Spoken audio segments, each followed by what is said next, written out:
На 300 гектарах земли ГУП «Амагаз» еще в октябре прошлого года были высажены пшеница и ячмень. Чтобы собрать хороший урожай, сперва было необходимо тщательно обработать и приготовить почву к посеву озимых. Так как погода в прошлом году почти все лето стояла засушливая и земля никакой влагой не пропиталась, пришлось обработать их более тщательно. По словам агронома, потому как подготовили почву и высадили озимые, зависит, каким будет урожай следующего года. Поэтому к работе с землей он подходит с ювелирной точностью.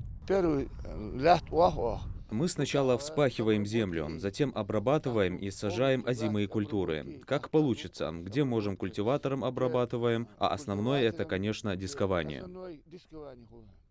Проверить состояние засеянных озимых культур приехали представители Россельхознадзора. По их словам, в последние годы в нашей республике бывают засухи. По этой причине происходят большие потери урожая. Чтобы этого избежать, необходимо правильно подготовить почву. Ну и, конечно, чтобы снега зимой выпало побольше. На сегодняшний день мы наблюдаем, что очень мало идет осадков, снегопадов, температуры часто то теплеет, то опять происходит замерзание.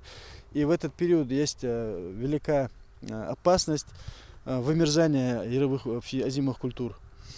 Для этого мы выезжаем, смотрим состояние, даем рекомендации. И, в общем, работаем совместно с руководителями ГУПов, с работниками сельского хозяйства, с руководителями крестьянско-фермерских хозяйств. Ранее сотрудники Россельхознадзора брали пробы на семена, где проверяли их фитосанитарное состояние и приспосабливаемость к местным условиям. В основном их завозят к нам из Краснодарского края. Мы во время брали пробы семян у этого хозяйства в октябре месяце 2019 года. Вот именно работники данного хозяйства завезли вовремя семена, элитные семена, хорошие качественные семена.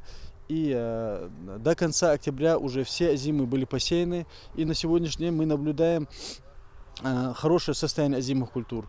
По словам специалистов, главное условие для получения высокого урожая и продуктивности пашни – это тщательный подбор наиболее подходящих для каждого хозяйства сортов или гибридов сельхозкультур, соответствующая подготовка посевного материала, ну и, конечно же, благоприятные погодные условия. Светлана Томова, Марибек Мержоев, Новости 24.